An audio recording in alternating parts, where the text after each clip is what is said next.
Hello everyone, welcome back to Fables Stand. This is Kim, and today I am going to be doing an unboxing of the incredible Mary L. Tarot. And I know this deck has been around a long time, so it's not exactly a new deck here, but I've always wanted to get it. I've always just really admired the images and how striking the art is and how powerful the art seems to be. Usually this type of art isn't really my cup of tea, but I just always wanted to check it out and just see how I could connect with it. And this is actually a gift from my awesome friend Logan Townsend. Goose is like it's like an inside joke. Anyway, thanks Logan for getting me this deck as an early birthday present, and it was like such a surprise. And it's from one of my favorite local spiritual bookstores too, Banyan Book and Sound. And I'm just so excited. I'm so excited to finally dive in and just see how awesome this deck is. And it is the second edition, the Mary L. Tarot by Mary White. And oh my god, let's go. Let's get right into it. Phew. And let me just get this plastic wrap out of the way. And while I do that, let me just okay. In this new and revised second edition of the powerful Alchemy of the Soul, the Mary L. Tarot revisit 78 magnificent tarot cards, including 4 new and enchanting paintings and updated guidebook, Landscapes of the Abyss.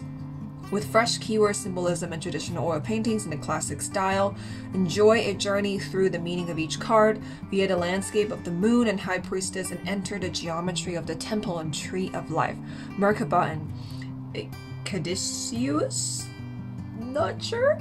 5 spreads will help you find a doorway between heaven and earth, microcosm and macrocosm, and the world of eternity and infinity, all leading to symbols and arrangements hidden within a language of art. This presentation is a rare and exquisite gem that will reflect the truth inside you, suitable for all levels of tarot experience.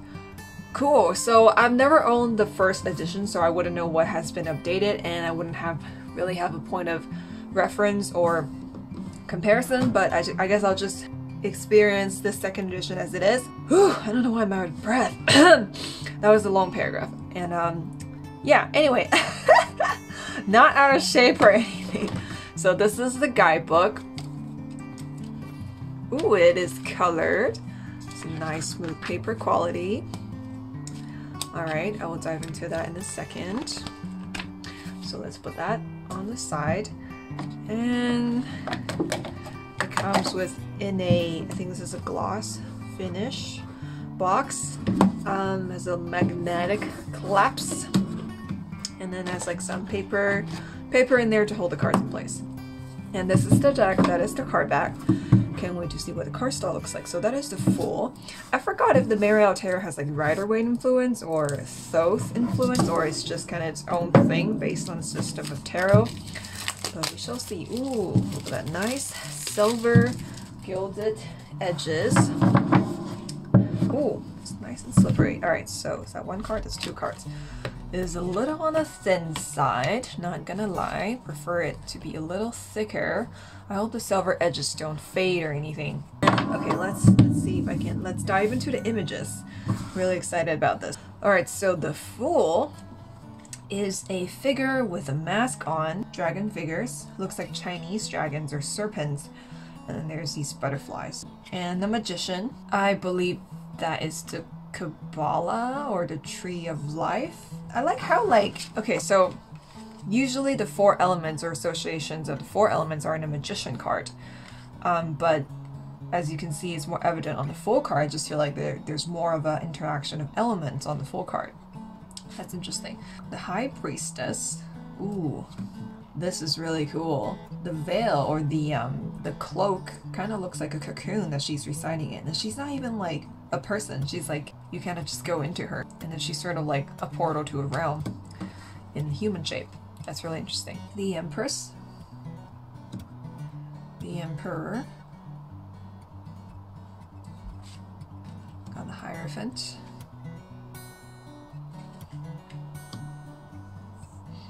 Lovers. I don't know why, but right now I'm feeling a little unsettled by the images. I'm not sure why yet. It's making me a little uncomfortable, but let's see if I figure out what that is down the line. So that's Justice, the Hermit, the Wheel of Fortune. So this is definitely very different from the decks I usually own, which tend to be more whimsical, mythical, fairy tale-esque, and lighthearted. This is like, there's almost this harshness to it, but at the same time there is beauty. We have the Strength card. I love that. I love how it's sort of like a prayer hand, and then there's these prayer beads, and then there's the Lion, and it's almost like the lion is emerging from your body, emerging from within you. The Hangman, Death. I've seen this card definitely. Ooh, Temperance. That is a very fierce Temperance card. Wow. There is strength, but at the same time there's grace. Wow, this deck is hardcore so far. I think that's why it's making me uncomfortable, because it's just such a different worldview from mine. I'm usually very optimistic, very fluffy, very encouraging, very whimsical, likes to, you know, like kind of use sort of mythical fairy tale-esque symbols to tell stories and to convey wisdom. But this is like, there's that mythical element, but it's also just so, it just feels really serious and heavy. We have the Devil, and it's one color, and that is purple. Almost looks like there's spikes and injuries carved into her face. Again, it's the symbol for the Tree of Life, so there's like a lot of esoteric references in this deck. The Tower. It's so ferocious. I don't know if that's the right word anyway. It's just so... There's this coldness to it. There's this coldness and depth and just poignant truth. I mean, before I've always like, you know, when I heard about this deck, when I've seen images of this deck, I always thought that the images are very poignant, and I think that's one of the reasons why I really want to check it out, is just how striking it is. The Moon. It just feels like this ancient, mythical, faraway land, and it's like full of wisdom and full of mystery and full of cruelty and harshness, because truth is harsh. Some truths are hard to accept, and then you're sort of like, it's kind of like you're before this like all-knowing oracle, and then, but it's not like the really nurturing kind. It's like the, I'm gonna tell you what you need to know, and I'm just gonna tell you as it is kind. Judgment, Phoenix, and we have the World. You know, I always thought about why like the World in a lot of different tarot decks would depict a naked woman. I mean, that's sort of what you see on the Rider-Waite version. I forgot if that's also the case on the Thoth tarot. But it's interesting how the symbol of completion is a naked human woman. Yeah, I just think that's incredibly interesting, because how I understand completion is definitely not gendered. I don't know, like I wouldn't choose a gendered figure to represent the world or to represent the idea of completion. But the world, I guess, could also be associated with Earth Mother, which is a more feminine figure and a more feminine aspect, or feminine energy, I suppose. I guess tarot is somewhat of a, you know, like symbolically speaking, a more receptive and feminine endeavor, because it's about traversing into your subconscious, right? This deck definitely, at the back, it was just talking about how this is the realm of the High Priestess and the Moon, right? So it's kind of about unlocking the mysteries within you and also taking that intuitive journey. So anyway, just thinking out loud. So we got Ace of Wands. Oh my god, this is just pure fire and pure concept bursting out. Like, it's not even this figure anymore, it's formless. And you see like teeth. Right? It's sort of like almost disfiguring this human person, and it's just energy coming out. And we have the Ace of Swords, so the aces are grouped together. Ace of Swords is an eagle person in bondage. There's this, that's really interesting, because Ace of Swords usually is like a very powerful, outwardly powerful card, but this Ace of Swords seems rather restrained, but on purpose. I guess when you have power, you have the responsibility to wield it carefully and to make it precise. So, Ace of Cups, I'm not sure what that symbol is, I'll have to read the guidebook for that. Ace of Discs, so instead of pentacles, it's discs. Okay, so twos, two of wands, two of swords, some like the katana, really cool, two of cups, and two of discs, three of wands, a snake entering the eye, like receiving vision, and there's like a little symbol here, three of swords. Ooh, I love that. I love how flowers are blossoming from the flesh, from the heart. Three of cups, three of discs, four of wands, four of swords. I love these depictions of landscapes. So the fours, there's like this vastness and this spaciousness, right? I got the cards stuck together. I'm just like, okay, I'm usually very bubbly when I review or just kind of have a, you know, do first impressions with decks, but this deck is just really drawing me in. It's just so striking. Like, honestly, that's the word I would use again and again. It's just so striking. And I really love the spaciousness of the four because that's what it's supposed to be. Five of wands. Lots of images of big cats in this deck. Five of swords. Five of cups. It's a unicorn. I'm curious to see what these symbols mean. And there's a lot of sort of like, this is a recurring symbol. I think this is definitely a deck you need to actually study in depth to kind of get more out of it. Six of swords, six of cups. I feel like every single card, when there's like, say, a human or a figure depicted, it's sort of like occupying the space of the archetype and the space of the card in such a way that it's I don't want to say striking again, but it really has a certain gravity to it. It really occupies the space. It really occupies the archetype. It's kind of like they're forces of nature, but given a persona and voice. I mean, in a sense, that's what archetypes are, but it's just so evident, and so it's just coming across so strongly with this deck. Seven of wands, a lone wolf, I'm guessing. That's really cool. It's like, I love how this deck plays with different perspectives. Like, sometimes you get this really zoomed in version of something or a creature, and then you pull back and you see this vast landscapes. It's just so well done. It's just, I can see how this deck is just has the reputation that it has. Seven of cups, seven of discs. Again, I'll have to look up all those symbols. Eight of wands. Wow. Wow. That is just, holy shit. Eight of swords. This deck is so unique. It's legendary. Like, there's this stuff of legend, you know, it's just so mythical and archetypal. And like, nine of swords, nine of cups, nine of discs, 10 of wands. Okay, so we're on to the tens. I like how it's grouped together like this because you can kind of see the common themes that are threading these the common numbers. Like the fours, you can just easily see the spaciousness.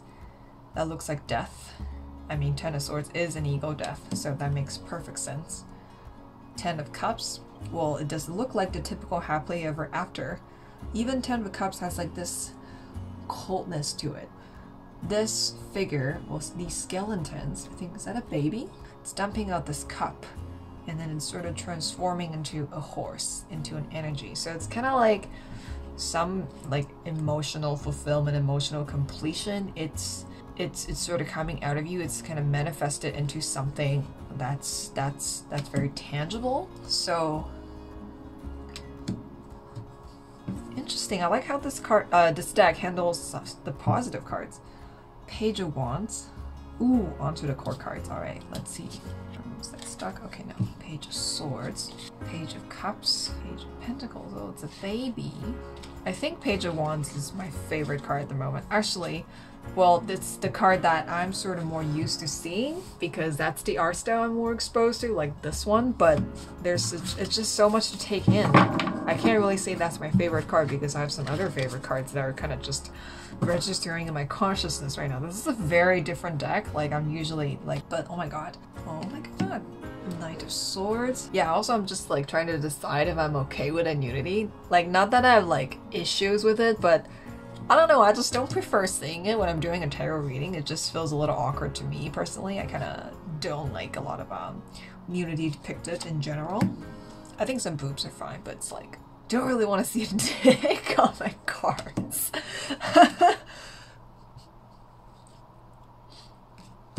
Queen of Cups. Ooh, Queen of Discs. I love this card. Alright, on to the kings. King of Wands. Swords. Ooh. King of Cups. And King of Discs. That is a, it's not a fawn, it's a what? I forgot, but it's like, it reminds me of Dionysus. So, I forgot what's that species called? Fawn? Fawn? Is that just fawn? Like, it's a fawn? I don't know. I think it's fawn. Okay. Wow. That was a hell of a ride. Oh my god. Logan, thank you so much for this deck, because it's just been on my bucket list, or not bucket list, like deck wish list for a very, very long time, but I just never really got to it. I can just anticipate, like, me and this deck, we're gonna have amazing conversations. This is just so different from what I'm used to, and it's like so cool. This actually reminds me a little bit of the Universal Fantasy Tarot. Actually, no, the other deck by the same creator, the Epic Tarot. I actually had that deck, but I donated it because it didn't really speak to me, and also has the same sort of mythical proportions and you know, that feeling to it. But this one is like, it feels mythical, but it's also just very poignant and striking, and it's just so like, it just knows exactly what it's trying to say to you, and it just like, oh my god, I'm like a little speechless at a moment, just because like this deck is so cool. Like, it's almost like too cool for me. Alright, so since I was just looking at the Page of Wands, and that's kind of like the card that jumps out of me, maybe it's kind of like dwelling in my consciousness, for the forefront of my consciousness right now, and that's why I jumped out. Okay, so Page of Wands. People who have belief will always be stronger than those who do not. The Page of Wands was inspired by Joan of Arc and represents the great things that can be done when one is moved by faith and acts on what they were divinely inspired to do. Every person is born with a purpose in life, some large, some small, yet who is to judge these things as large and small? And when you follow that bliss that you were meant for, you will be moving with the current of the universe and will be able to achieve the seemingly impossible and miraculous. I think I know why it's speaking to me so much, because that paragraph just resonates with me on a soul level. That's exactly what I believe life should be like. We're all meant to do something. We're all put here on earth to do something, to fulfill our gift, to give our gift to the world, and to kind of just express our existence with whatever endeavor we choose to embark on. And that's really amazing. So she carries Joan of Arc's sword. The king had offered her a sword, but she refused. Instead, requesting a sword her voices told her was buried behind an altar in the chapel of Catherine de Fierbois? That's French. Excuse my French, like literally. It was found, and thus she took the symbolic arms not of any country but of God. She also had a standard made with Mary, Jesus, God, and angels, presenting a fleur-de-lis, a symbol of France, but also a sign that God is presenting you with a special mission in life, just as he sent Gabriel to present Mary with the white lily to announce that she was pregnant with the Son of God. The banner in this card is decorated with symbols of Jesus, Mary, and the Holy Ghost, a sword, a lily, and a descending dove, and the words Mary and Elle, as she is the symbol of her divine inspiration, and the standard bearer of this collection of art and word. The flowers are the nature of wands, brilliant, intense, and beautiful, but their petals soon fall. Innocence and life are temporary, but are so sweet and beautiful beyond words. As the page in number 11, this card can be associated with strength. The strength of this card is not physical, but spiritual, and can change countries and move mountains. Wow.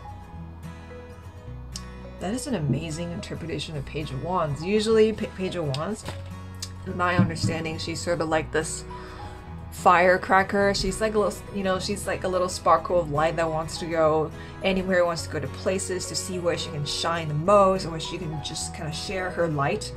And this book gives the pages, it would seem, I haven't checked out the other pages yet, so much more purpose and so much more depth. And I'm just really excited to see, like, this is definitely one of the guidebooks I'm going to read through. I don't read through all the guidebooks of tarot cards decks, because most of them are kind of just same old, but I think this is definitely something I'm going to read through. And speaking of reading through, let's just take a quick look, since I'm always fascinated by guidebooks, because I'm all about guidebooks when I'm creating a deck. I mean, of course, I'm all about the deck, and the guidebook, right? So this is kind of like introducing the deck. And then it has some quick reference charts, perfect ambiguity, and then a quote by Joseph Campbell: "Where you stumble, there lies your treasure." The Ka of Atum. Okay, so like there's lots of Kabbalah references.